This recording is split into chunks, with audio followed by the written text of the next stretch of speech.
హెచ్చే మేలుకో మానవాల భించు భగవాన్ నీ ద్వారముదరి ఆమతిస్తూ మురళీరవళి మ్రోగుతుంది మురళీరవళి మ్రోగుతుంది.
ఆపుకాల వేగాన్ని మేల్కొలుపు వివేకాన్ని సర్వానికి మూలమాతడే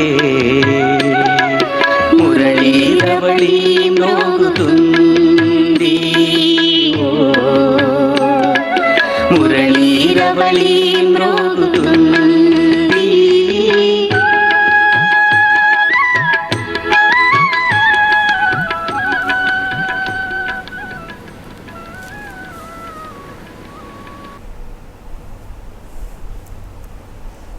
ఓం శాంతి.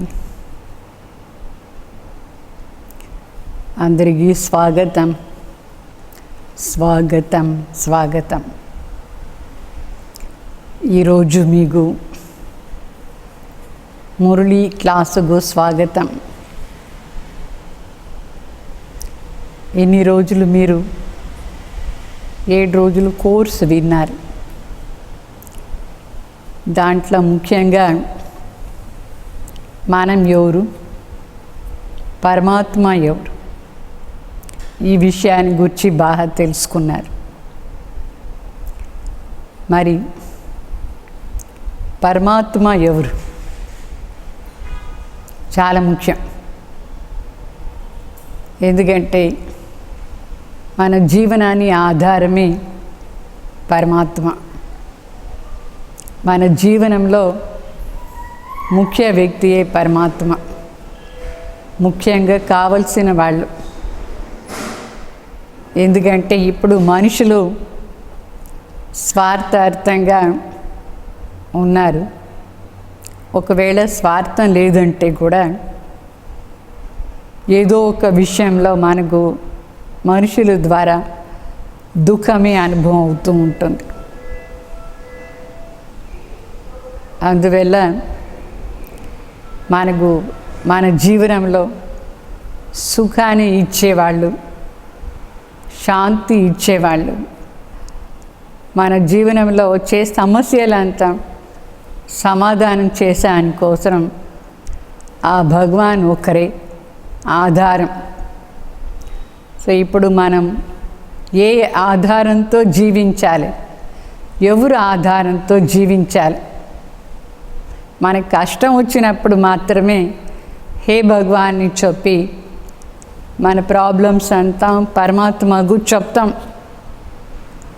అయితే పరమాత్మ మనకు ఆ ప్రాబ్లం సాల్వ్ చేసానికి ఏమీ సలహా ఇస్తారు, అది వింటున్నారా? ఊరికే చెప్పేది మాత్రమే మీ డ్యూటీయా? చెప్పి వినాలి కూడా. సో భక్తిలో మనం ఏం చేస్తామంటే దేవాలయంలో పోయి మన మనసులో ఉండే బాధలంతా భగవాన్కు చెప్తాం. అయితే చెప్పి వచ్చేస్తాం ఇంటికి. ఏమైనా బదులు తీసుకుంటామా? మనకు పరమాత్మ ఆన్సర్ ఇచ్చేది అర్థమవుతుందా? లేదు. అది వన్ సైడ్ కాన్వర్జేషన్, అది వన్ సైడ్ పోయేది. అయితే ఇప్పుడు మనం ఏమేమి ప్రాబ్లం ఫేస్ చేస్తున్నామో అదన్నీ భగవాన్కి చెప్పిన తర్వాత భగవాన్ కూడా మనకు సలహా ఇస్తారు ఏమి చేయాలని, ఆ సమస్యను ఎట్లా సమాధానం చేయాలని మనకు నేర్పిస్తారు. పరమాత్మ మహావాక్యం ఆధారంగానే మనకు మన జీవనాన్ని సమస్యలను సమాధానం చేసే విధానం అర్థమవుతుంది. సో భగవాన్ వాచానే మన జీవనానికి సలహా ఇచ్చేది. దాని మురళిని చెప్తాం. మీరు విన్నారా? మురళిని శబ్దం విన్నారా? ఎవరు వాయించేది మురళి? ఎక్కడ వాయిస్తున్నారు? ఎవరు వింటారు మురళి? మురళి వినేవాళ్ళు ఎవరు? ఎక్కడ పోయి వింటారు తెలుసా మీకు? ఇది చూపిస్తారు. బృందావనంలో పరమాత్మ మురళి వాయించేటప్పుడు గోపికలందరూ అక్కడ పోదారు. గోపికలు మురళి శబ్దం విని తన మర్చిపోతారు. తను కూడా మర్చిపోయి ప్రపంచాన్నే మర్చిపోతారు. అట్లా శక్తి ఉంది ఆ మురళిలో. ఆ మురళియే మన జీవనానికి సమాధానానికి ఆధారం. అయితే అది ఊరికే మ్యూజికల్ ఇన్స్ట్రుమెంట్ మాత్రమే లేదు. మనం ఇప్పటి వరకు ఏం చేసామంటే అన్ని మాటలను ఎక్స్టర్నల్గా తీసుకున్నాం. ఎక్స్టర్నల్ అంటే బాహర్ముక్త నుంచి తీసుకున్నాం. అయితే దాని సూక్ష్మ రహస్యాలు ఏముందో అది ఇప్పటి వరకు మనం తెలుసుకోలేదు. ఆ సూక్ష్మ రహస్యాలు ఏమంటే అది గోపిలు శారీరకంగా డాన్స్ ఏమీ చేయలేదు. గోపిలు స్థూలంగా ఏమీ అక్కడ పోలేదు. పరమాత్మ కూడా మురళి వాయిస్తారు. ఎవరి కోసరమంటే శరీరానికి కోసరమే కాదు, అయితే మనసు కోసం. సో మనస్సునే ఆకర్షణ చేసేది భగవాన్ వాచ అంటే మురళి. భగవాన్ వాచ మనం వింటూ ఉంటే మన దుఃఖం అంతా మర్చిపోదాం. భగవాన్ వాచాలో శాంతి అనేది ఉంది. భగవాన్ వాచాలోనే ఆనందం కూడా ఉంది. సో ఆ భగవాన్ వాచానే మన జీవనాన్ని ఆధారం. అంటే అదే మన సంతోషంగా ఉండే దానికోసం మురళి. అది స్థూలమైన ఒక కర్రలో చేసింది కాదు. భగవాన్ వచ్చి మాట్లాడతారు. ఎక్కడ వస్తారు భగవాన్ మురళి చెప్పేదానికి? దాని బృందావన్ని కూడా చెప్తారు, మధుబన్ని కూడా చెప్తారు. అంటే మధురమైన వనం అది బృందావనం. ఆ స్థానంలో భగవాన్ అవతరణ అయ్యి మనకు మురళి చెప్తారు. సో భగవాన్ ఎవరు అని మీకు చాలా బాగా అర్థమైపోయి ఉంటుంది. భగవాన్ నిరాకార జ్యోతి. ఒక సాధారణ మనిషి శరీరాన్ని ఆధారం తీసుకొని మన దగ్గర మాట్లాడతారు, మనకు సలహా ఇస్తారు. అదే మురళి. మురళిలో చాలా శక్తి ఉంది చెప్తారు. అయితే ఊరికే మ్యూజికల్ ఇన్స్ట్రుమెంట్ వింటే మాత్రం మనకు శక్తి రాదు. అది వినేదానికి బాగుంటుంది. అయితే భగవాన్ వాచ ఏముందో ఆ మురళిలో మన జీవనానికి సమాధానం ఉంది.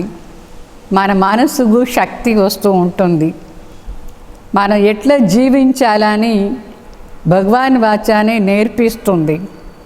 మనం ఏ విధంగా పని చేయాలి, ఏ విధంగా శాంతిగా ఉండాలి, ఎట్లా ఇంట్లో ఉండే వాళ్ళని కూడా సమాధానం చేసి శాంతిగా పెట్టుకోవచ్చు, జగడాలంతా ఎట్లా స్టాప్ అయ్యేది, ఇదాన్ని నేర్పించేది భగవాన్ వాచ మురళిని చెప్తాం.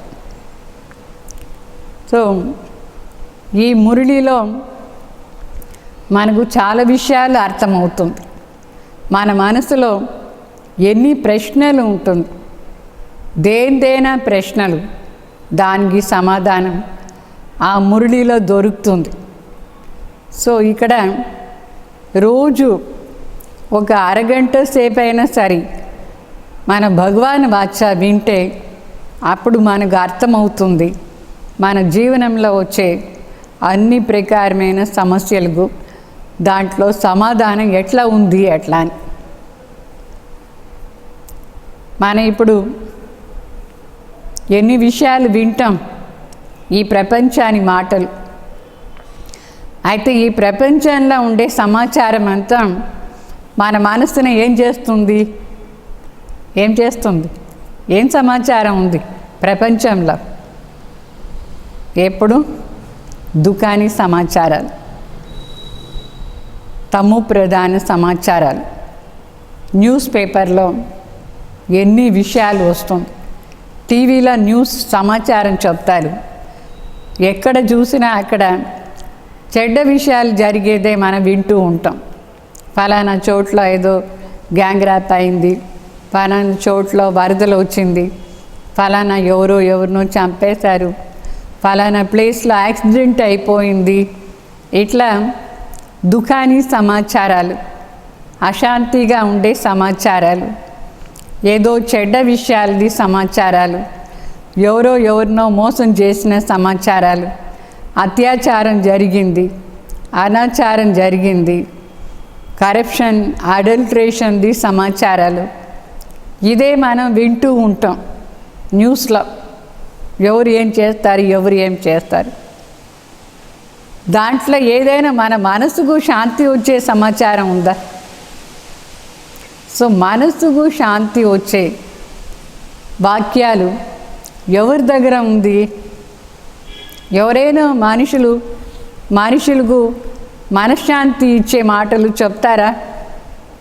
ఇంతే చెప్తారు. ఎవరైనా చనిపోతే ఊరికే చెప్తారు, ఏడవద్దు అని చెప్తారు.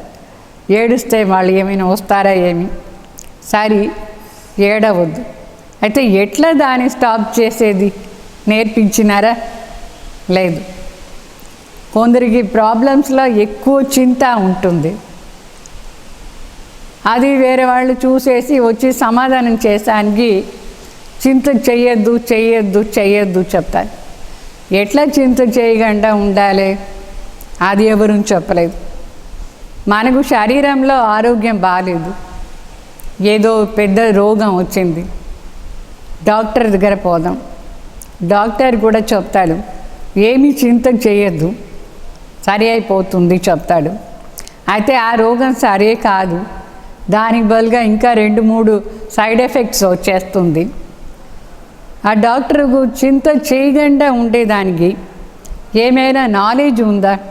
మనకు నేర్పించినాడా ఆ డాక్టర్? లేదు. ఈ విధంగా అందరూ ఇట్లా చెయ్యొద్దు అని చెప్తారే, కానీ ఆ చేయకుండా ఉండేదానికి ఏ మార్గం ఉంది? నువ్వు ఎందుకు ఇంత అశాంతి అవుతావు? శాంతిగా ఉండు చెప్తారు.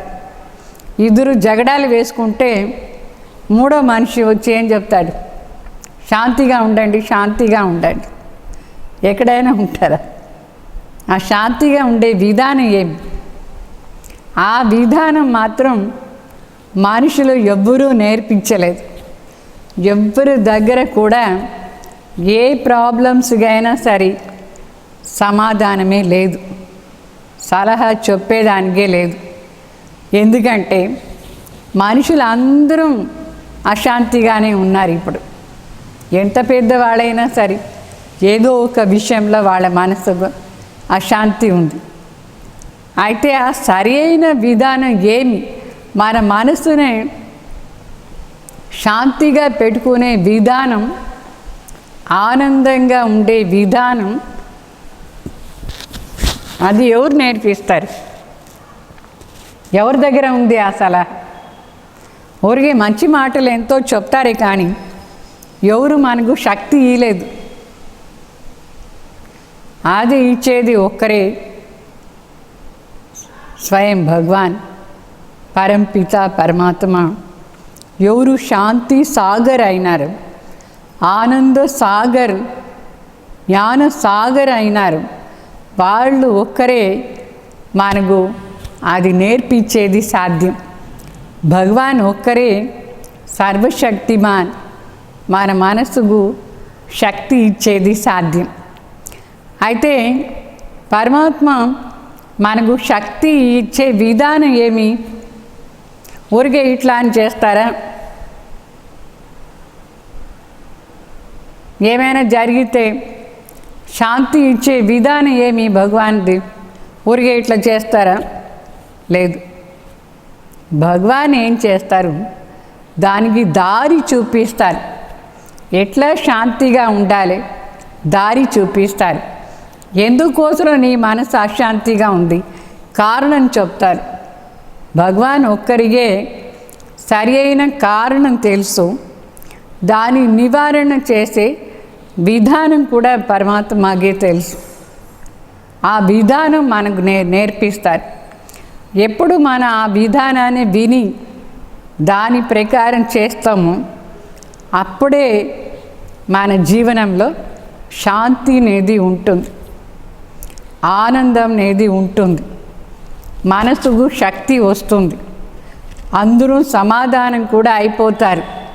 ఆ పరమాత్మ చెప్పే మహావాక్యంలో అంత శక్తి ఉంది. అందుకే దాని పేరు మురళీని చెప్తారు. అది ఏమి లేదు, భగవాన్ మహావాక్యం. ఆ భగవాన్ మహావాక్యాన్ని శ్రీమద్ భగవద్ గీత అని చెప్తారు. శ్రీమత్ అంటే శ్రేష్టమైన మతం ఇస్తారు భగవాన్. మతం అంటే డైరెక్షన్, శ్రీ అంటే శ్రేష్ఠ, మతం అంటే డైరెక్షన్. శ్రీమత్ భగవాను వాచ అంటే భగవాన్ చెప్తారు శ్రీమతం. దాని పేరే గీత. గీత అంటే భగవాన్ మహావాక్యం. తో శ్రీమద్ భగవద్ గీత అని చెప్తారు.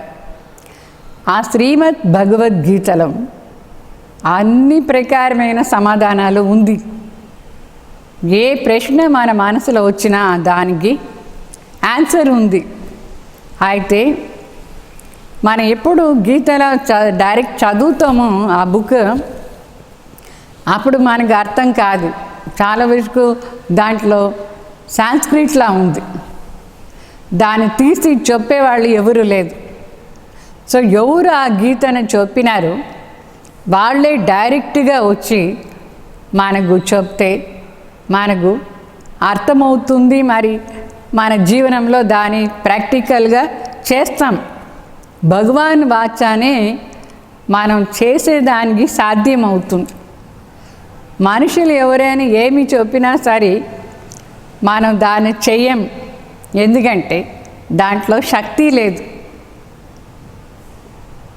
ఎట్లా ఇప్పుడు చెప్పాం కదా, ఇద్దరు జగడాలు వేస్తూ ఉంటారు, మధ్యలో పోయి మనం అయ్యో జగడం వేయద్దు అని చెప్తాం. ఏమైనా వింటారా? లేదు. అయితే భగవాన్ వాచ ఎప్పుడు వాళ్ళు వింటారో అప్పుడు వాళ్ళు స్టాప్ చేస్తారు. ఎందుకంటే భగవాన్ చెప్పే విధానం, మరి భగవాన్ చెప్పే శబ్దంలో చాలా శక్తి ఉంది. అప్పుడే వాళ్ళ జగడాలు స్టాప్ అవుతుంది. అందుకే మనం రోజు భగవాన్ మహావాక్యం వినాలి. మన సమయం ఎంత వేస్ట్ చేసాం చిన్నప్పటి నుంచి ఇప్పటి వరకు, ఏం పెద్ద పని చేసి సాధించడం. మన మనసుకే మన శాంతిగా ఉండేదానికి మనకు శక్తి లేదు. మన మనసునే సంతోషంగా పెట్టుకునే శక్తి లేదు. ఏమి సాధించినారు? వేరే ఏమీ సాధించవద్దు. పెద్ద ఇల్లు కట్టేది, పెద్ద మహల్ కట్టేది, ఏమేమో చేసేది వద్దు. మీ మనసును శాంతిగా పెట్టుకునేది సాధిస్తే అది చాలా పెద్ద విషయం. మీ మనసును శక్తిశాలి పెట్టుకోండి. ఏ పరిస్థితి వచ్చినా ఏ బాధ లేకుండా పెట్టుకోండి చూస్తాం, వస్తుందా? దాన్ని సాధించాలి మనం. దాన్ని సాధించేదానికోసమే భగవాన్ వాచ. తర్వాత ఎప్పుడు మన భగవాన్ వాచ వింటామో అప్పుడు మన జన్మాంతరంగా ఏం పాపం చేసినామో దానంతా మనం కడిగేస్తాం. మనుషుల వాచాలో పాపాన్ని కడిగే శక్తి లేనే లేదు. మనుషులు ఏం చేస్తారు? పాపం చేస్తారు. పాపమంతం చేసి ఏం చేస్తారు? ఎక్కడ పోతారు? పాపాన్ని వాష్ చేసానికి గంగలో పోయి మునిగి లేస్తారు, కాశీకి పోతారు. పాపం చేసేది ఇక్కడ, మళ్ళీ ఆ పాపాన్ని అంతా తీసుకొని కాశీకి పోయి అక్కడ గంగలో మునిగి లేస్తారు. లేచి వస్తారు. వచ్చిన తర్వాత పాపం చేయకుండా ఉంటారా? ఏమైనా మనుషులకు లేని శక్తి నీళ్ళకు ఉందా? లేదు. అయితే పరమాత్మ మహావాక్యాలు దాని మురళిని చెప్తాం. అది జ్ఞాన గంగ. జ్ఞాన గంగలో ఎప్పుడు మన రోజు మునిగి లేస్తామో లేదు, జ్ఞాన గంగలో స్నానం చేస్తాము, అప్పుడే మన పాపాన్ని మనం కడిగేది. జ్ఞానమే లేకుండా మనం మన పాపాన్ని కడిగేదానికి కాదు. సో పాపం అంటే బ్యాడ్ క్యారెక్టర్ని అర్థం. క్యారెక్టర్ గుణాలు. గుణాలు ఊరిగానే నీళ్ళతో దాంతో ఏమీ సరికాదు. దానికి జ్ఞానం అర్థం చేసుకోవాలి. ఏమి జ్ఞానం? దివ్య జ్ఞానం. స్వయం భగవాన్ నిరాకార జ్యోతి సదాశివుడు జ్ఞానసాగర్ పతిత్ పావన్ వాళ్ళు అవతరణ అయ్యి ఎప్పుడు మనకు ఈ జ్ఞానం ఇస్తారు. ఆ జ్ఞానంలో మాత్రమే మనకు మన పాపాన్ని కడిగే శక్తి ఉంటుంది, మన గుణాలు మారుతుంది. ఎందుకంటే ఈ గుణాలే కారణం. మనం శాంతిగా ఉండాలంటే సరే అశాంతి అయిపోయేదానికి కూడా గుణాలే కారణం. ఏ గుణం అశాంతి చేస్తుంది, ఏ గుణం మనకు శాంతి ఇస్తుంది? ఇది ఎవరు నేర్పించినారు? ఊరికే చెప్తారు. మనం మంచి కర్మం చేస్తే మంచి ఇంట్లో జన్మం తీసుకుంటాం, చెడ్డ పని చేస్తే ఎక్కడో అట్లా పేదవాళ్ళ దగ్గర జన్మం తీసుకుంటాం. ఊరికే చెప్తారే కానీ అది ఏమి గుణం అని ఎవరికి తెలియదు. దైవీ గుణాలు ఒకటి ఉంటుంది, ఆసురీ గుణాలు ఒకటి ఉంటుంది. సో మన జీవనాన్ని చెడిపింది, మనకు అశాంతి చేసింది, మనకు దుఃఖం ఇచ్చేది ఆసురీ గుణాలు. ఆసురీ గుణాలతోనే మనం ఇంతవరకు నడుచుకున్నాం. అదే పాపం. అసురు అంటే ఎవరు? దుఃఖం ఇచ్చే మనిషి. ఎవరు వేరే వాళ్ళకు హింస చేస్తాడు వాళ్ళే అసురు. ఎవరు అసురు చేయించింది? అసురుగా ఆ గుణాలు, చెడ్డ గుణాలు. కామ వికారం గీతలా ఉంది. కామ మహాశత్రువు. అట్లా ఆ కామ వికారమే మనం దానికి వశమయ్యి దుఃఖి అయిపోయి మనమే వంచిత అయిపోయిన అన్నిటి నుంచి. కామ వికార మహాశత్రువు. ఎందుకంటే అది మన వంచితం చేస్తుంది, ప్రాప్తి నుంచి వంచిత చేస్తుంది, శాంతి నుంచి వంచితం చేస్తుంది, ఆనందంగా ఉండే జీవనం నుంచి వంచితం చేస్తుంది. కామ మహాశత్రు. దాని నుంచి మన బుద్ధిశక్తి చెడిపోయింది, మన ఆరోగ్యం చెడిపోయింది, మన మర్యాద పోయింది. అందువల్ల భగవాన్ చెప్తారు, ఈ కామ మహాశత్రు ఇంకొకటి క్రోధ్ మహాశత్రు, దీన్ని జయించండి. ఇది రెండు మహాశత్రువులు మన మనసును అశాంతి చేసింది, మన ఆరోగ్యాన్ని చెడిపేసింది, మన డబ్బులు లేకుండా పోయిన దానికి కారణం కూడా ఆ రెండు ముఖ్యంగా. దాని తర్వాత లోభం, మోహం, అహంకారం, ఈర్ష్య, ద్వేషం, లేజీ అంటే సోమరితనం, చింత, భయం. ఇది 10. ఈ 10 తల చూపిస్తారా లేదా? రావణ్ పెద్ద అసురు. ఆ 10 వికారాలు అది మీ లోపల ఉండేంతవరకు శాంతి లేదు, సుఖం లేదు, ఆనందం లేదు. దాన్ని ఎప్పుడు మనం తీసేస్తామో అప్పుడే మనకు ఆనందం.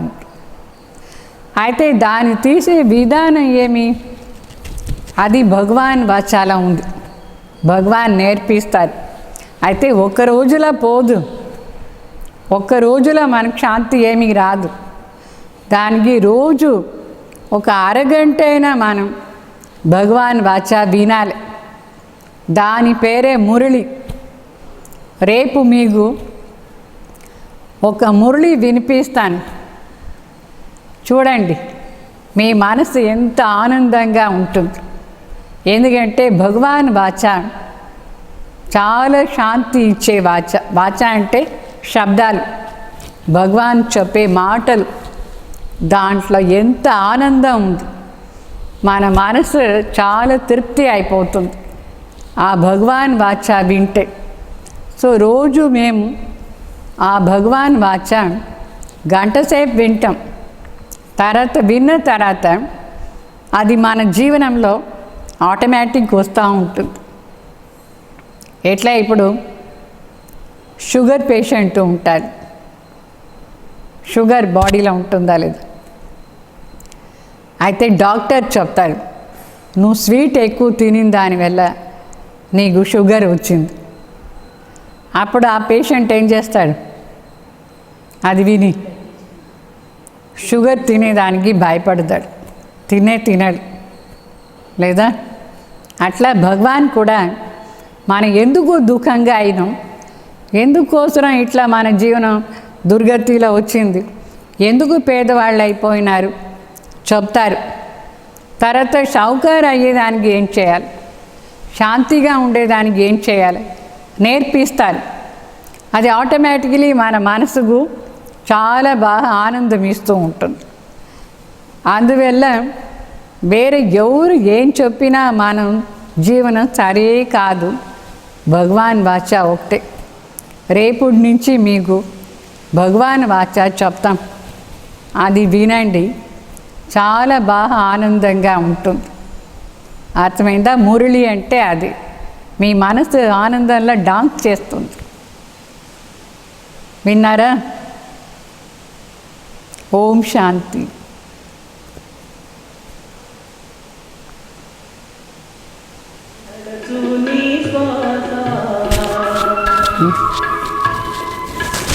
ఎప్పుడు గమనులలో ప్రవహించునో అప్పుడే నడుచు నీ పాట. పొందితివి సర్వము నీవు, ఇప్పుడేమి కోరెదవు శివుని నీవు. ప్రభాత ఘోర చీకటే శుభోదయముగా జీవనాధారము. మురళీరవళి మ్రోగుతుంది, ఓ మురళీరవళి మ్రోగుతుంది, మురళీరవళి మ్రోగుతుంది, మురళీరవళి మ్రోగుతుంది, మురళీరవళి మ్రోగుతుంది, మురళీరవళి